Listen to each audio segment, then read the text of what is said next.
بسم اللہ الرحمن الرحیم، السلام علیکم۔ میں ہوں گلفام چودھری، آپ دیکھ رہے ہیں میرا فیس بک پیج اور یوٹیوب چینل۔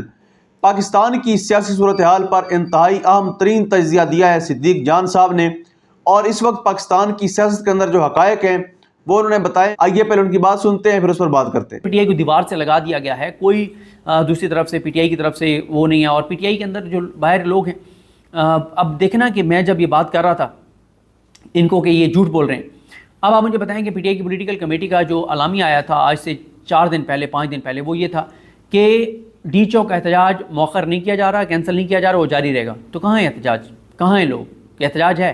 تو جھوٹ بولا نا کہ احتجاج جاری ہے۔ ہاں اب یہ اعلان کیا تو آپ دیکھ لیتے ہیں کہ یہ 15 کو کیا کرتے ہیں، کیونکہ اس وقت ان کے جو لیڈ کرنے والے لوگ ہیں ان کا بڑا مسئلہ ہے۔ دیکھیں جو چیئرمین ہے پی ٹی آئی کے مسٹر گور صاحب، ایک بھی ان کا ویڈیو پیغام جو ہے وہ سامنے نہیں آ سکا، لیکن میرا خیال ہے کہ جو اب زیادہ ان کے اوپر دباؤ آ گیا نا، ان کے اوپر پی ٹی آئی کی جو باہر لیڈرشپ ہے وہ ان کے اوپر دباؤ آ گیا ہے۔ جو مراد سعید ہے نا، مراد سعید کا کھل کے سامنے آ جانا، مراد سعید کا جو ہے وہ سخت ٹویٹس کرنا، تو اس کا اب ان کے اوپر بہت زیادہ پریشر جو ہے وہ آ گیا پی ٹی آئی کی باہر لیڈرشپ کے اوپر۔ اب ان کے پاس آپشنز جو ہیں وہ محدود ہوتے چلے جا رہے ہیں۔ اب آپ دیکھنا ہے کہ مراد سعید کا پیغام میں آپ کے سامنے ایک پڑھ دیتا ہوں، جو لاسٹ ان کا پیغام ہے، اور یہ پیغام ان کا عامر فاروق صاحب کے فیصلے سے پہلے کا ہے، تو اب تو اور شدید ان کا رد عمل ہوگا مراد سعید کا۔ مراد سعید کہتے ہیں کہ عمران خان کے ساتھ جیل میں روا سلوک اور ان کی صحت کے حوالے سے گردش کرنے والی خبریں نہایت تشویشناک ہیں۔ قوم کو فوری طور پر ان کی خیریت کی یقین دہانی کرائی جائے۔ میرا یہ ماننا ہے کہ تحریکیں نظم کے بغیر کامیاب نہیں ہوتیں، اور اسی لیے ہمیشہ خود کو پارٹی ڈسپلن کا پابند رکھتا ہوں، مگر اس وقت معاملہ میرے اور میری قوم کے لیڈر کی زندگی کا ہے۔ یعنی اب ان کا ضبط ٹوٹ گیا ہے، وہ بالکل اس چیز پہ نہیں جا رہے جو وہ پہلے علی امین گنڈا پور کو ڈیفینڈ تو نہیں کر رہے تھے، لیکن انہوں نے کہا کہ اس کو میں کوتاہی سمجھتا ہوں، ابھی آپ اس کو غداری کے فتوے نہ دیں، عمران خان کے پیغام کا انتظار کریں۔ لیکن اب مراد سعید کہہ رہے ہیں کہ میں پارٹی ڈسپلن کا پابند ضرور ہوں، لیکن اب مسئلہ جو ہے وہ میرے اور میری قوم کے لیڈر کی زندگی کا ہے۔ اگر فوری طور پر خان صاحب سے ان کی بہن ڈاکٹر اور پارٹی قیادت کی ملاقات نہیں کرائی جاتی تو میں اپنی قوم، I S F, youth wing, labour wing, منتخب اراکین اسمبلی، ٹکٹ ہولڈرز، بلدیاتی نمائندوں، یو سی اور ولیج کونسل تک کے کارکنان کو کہنا چاہتا ہوں کہ تیاری کر لیں، ہم نے ڈی چوک کی کال دینی ہے اور اس عزم کے ساتھ شرکت کرنی ہے کہ اب عمران خان کو لے کر ہی واپسی ہوگی۔ اچھا، یہ بات عمران خان نے تو ساری لیڈرشپ اور آنرشپ کس کو دی تھی؟ علی امین گنڈا پور کو، لیکن اس وقت علی امین گنڈا پور کے حوالے سے پی ٹی آئی میں کنسنسس ہے، 100% کنسنسس ہے کہ اس نے غداری کی ہے، ملا ہوا ہے، عمران خان کی پیٹھ میں چھرا گھونپا ہے۔ اس لیے مراد سعید نے اب ایک طرح سے معاملات اپنے ہاتھ میں لے لیے ہیں۔ اور مراد سعید کیا کہہ رہا ہے؟ مراد سعید کہہ رہا ہے کہ اب پارٹی نظم کو ایک سائڈ پہ، اب کیونکہ عمران خان کی زندگی کا مسئلہ ہے۔ اور مراد سعید کہتے ہیں کہ اٹیالہ جیل جا کر ہم کسی کو ہمارے احتجاج کی آڑ میں اپنے منصوبے کو اپنے عملی جامہ پہنانے کا موقع نہیں فراہم کریں گے، اس میں عمران خان کی زندگی کو خطرہ ہو سکتا ہے۔ یعنی اٹیالہ نہیں جائیں گے، ہم ڈی چوک جائیں گے، اٹیالہ اس لیے نہیں جائیں گے کہ وہاں خدا نہ خواستہ عمران خان کی زندگی سے کچھ کر سکتے ہیں اور کہہ سکتے ہیں، تو پی ٹی آئی والوں نے خود کال دی تھی عمران خان کے لیے۔ پھر مراد سعید کہتے ہیں فیصلہ صاحب سن لیں، آپ ہماری جانوں عزتوں سے کھیلتے رہے اور ہم سب نے صبر کیا، برداشت کیا، اب ہمیں کوئی سبق نہیں پڑھانا۔ آپ کو ملک کے وقار کی فکر ہوتی تو چوروں کو ملک پر مسلط کر کے ملک کے سب سے قابل فخر سپوت کو جعلی کیسوں میں قید نہ کرتے، ایسے موقع پر اس سے ملاقاتوں پر پابندی نہ لگاتے۔ آپ کو ایس سی او کانفرنس سے سروکار ہوتا تو آئینی ترمیم کے لیے جوڑ توڑ میں نہ مصروف ہوتے۔ آپ کو خوف خدا ہوتا تو روز ظلم کر کے، لوگوں کو اغوا کر کے، قید میں رکھ کے، ان پر تشدد کر کے بیانیے نہ بنا رہے ہوتے۔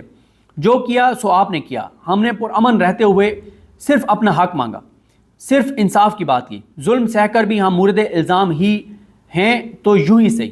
آپ نے راستے کھودنے ہیں، کنٹینر لگانے ہیں، 100 بسم اللہ، ہم پیدل مارچ کریں گے، رکاوٹوں سے عوامی سیلاب نہیں روکتے۔ یہ بات آپ کو اب تک معلوم ہو چکی ہوگی، اور جن کے اختیار میں روکنا تھا ان کو آپ نے اپنے بیانیوں سے متنازع بنا دیا۔ واہ، زبردست۔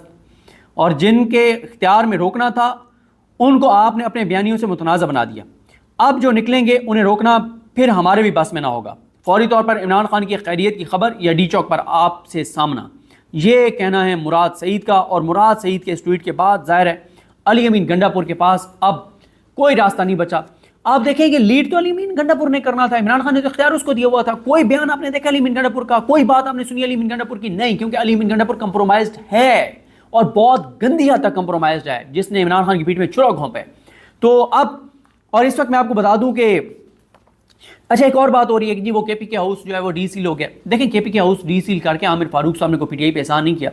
مسئلہ یہ تھا کہ ایک تو کے پی کے اسمبلی کے اندر جو ہے وہ اپوزیشن بھی ہے وہ کھڑی ہو گئی تھی حکومت کے پی کے حکومت کے ساتھ کہ یہ جو سیل کیا گیا کے پی کے ہاؤس اس پہ جو حملہ کیا گیا اس کی جو چار دیواری کا تقدس پامال کیا گیا وہ پورے کے پی کے اور تمام پختونوں کا مسئلہ ہے. ایک تو یہ مسئلہ ہو گیا تھا. دوسرا مسئلہ یہ ہوا تھا کہ یہ جو پی ٹی ایم کا تو نہیں ہے یہ تو پختونوں کا جرگہ ہے جس کو پی ٹی ایم کا جرگہ کہہ دیا گیا. اس جرگے کے ایجنڈے پر بھی یہ لایا گیا تھا کہ کس طرح سے وفاق نے حملہ کیا ہے کے پی کے کی جو ایک عزت ہے کے پی کے ہاؤس اس کے اوپر حملہ کیا ہے دھاوا بولا ہے. تو اس لیے عامر فاروق صاحب کو کہا گیا کہ ڈیل سیل کرنے کا حکم دے دیں تاکہ ایک تو ایجنڈا جو ہے وہ فارغ کر دیا جائے پی ٹی ایم کا اور پختون اس جرگے کا. تو اس لیے یہ سارا کچھ کیا گیا. باقی میں آپ کو بتا دوں کہ عمران خان سے زیادہ بشرا بی بی صاحبہ کو تنگ کیا جا رہا ہے, اذیت دی جا رہی ہے, بہت تکلیف دی جا رہی ہے. اور یہ بھی آپ کو بتا دوں کہ بشرا بی بی صاحبہ کی جو فیملی ہے ان کو ایک ان نون نمبر سے میسج آیا ہے اور پوچھا گیا ہے کہ وہ کون سی ریگولر میڈیسنز یوز کرتی ہیں.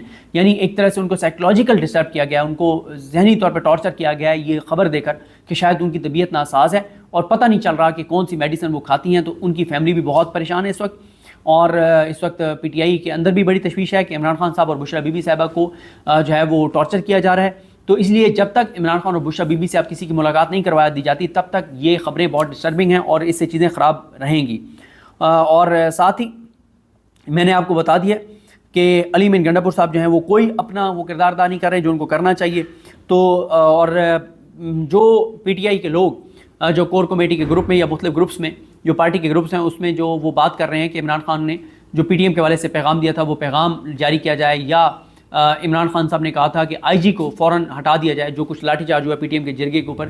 تو اس پہ جو لوگ یہ لکھ رہے ہیں ان کو کالز آ رہی ہیں ان کو تھریٹ کیا جا رہا ہے اور پارٹی کے اندر سے لوگ ان کو سمجھا رہے ہیں کہ پی ٹی ایم کے حوالے سے مت لکھیں.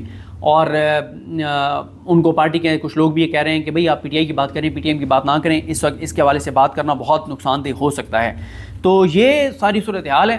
اب ایک بار پھر پی ٹی آئی نے اعلان کر دیا ڈی چوک آنے کا. اب کس طرح سے تیاریاں ہوتی ہیں, کیا تیاریاں ہوتی ہیں, کس طرح چیزیں آگے بڑھتی ہیں دیکھنا ہوگا. لیکن میرا خیال ہے کہ وفاق کو اور پنجاب حکومت کو چاہیے, مریم نواز کی حکومت نے جو اس وقت ایک غیر آئینی حکم دیا ہے کہ عمران خان سے ملاقات نہیں ہو سکتی, عمران خان سے ملاقات روکنے کے لیے انہوں نے جو ہے وہ سب قیدیوں سے ملاقات پہ پابندی لگا دی ہے.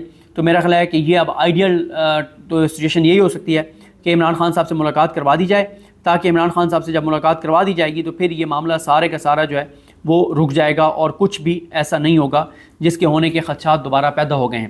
تو کیونکہ اتنی اس وقت جو عمران خان صاحب کی صحت کی وجہ سے تشویش ہے وہ ایک ہی صورت میں ختم ہوگی کہ عمران خان صاحب سے مل کے آئیں لوگ اور بتائیں کہ عمران خان صاحب بالکل صحت مند ہیں, خیریت سے ہیں. کیونکہ بہت سی چیزیں آ رہی ہیں کہ ان کو وہاں پہ اب اخبار بھی نہیں دیا جا رہا, ٹی وی بھی کی سہولت بھی ختم کر دی گئی ہے, ان کو کمرے سے بھی نہیں نکلنے دیا جا رہا. یہ ساری افواہیں بھی ہو سکتی ہیں, یہ سب غلط باتیں بھی ہو سکتی ہیں, یہ سب جھوٹے الزامات بھی ہو سکتے ہیں.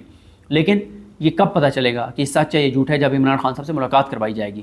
تو میرا خیال ہے وفاق جو ہے اور پنجاب وہ چاہتے ہیں کہ حالات خراب ہوں, وہ چاہتے ہیں کہ یہاں پہ اسلام آباد میں دوبارہ تماشا لگے. اگر وہ نہیں چاہتے تو ان کو عمران خان صاحب تک رسائی دے دینی چاہیے اور یہی سب سے بہتر اور اچھا حل ہے. دیکھتے ہیں چیزیں کیسے آگے بڑھتی ہیں. مجھے اپنی دعا میں یاد رکھیں. لکھنی مانسوب کامی ناصر. اللہ حافظ. جی بالکل, جس طرح سے آپ نے سنا صدیق جان صاحب نے بڑے مفصل انداز میں بتایا کہ کس طرح سے پاکستان کی سیاسی صورتحال جو ہے وہ بدلنے جا رہی ہے اور آئندہ آنے والے جو دن ہیں وہ سیاست میں کتنے اہم ہیں. اللہ پاک وطن عزیز کا حامی و ناصر ہو. پاکستان زندہ باد.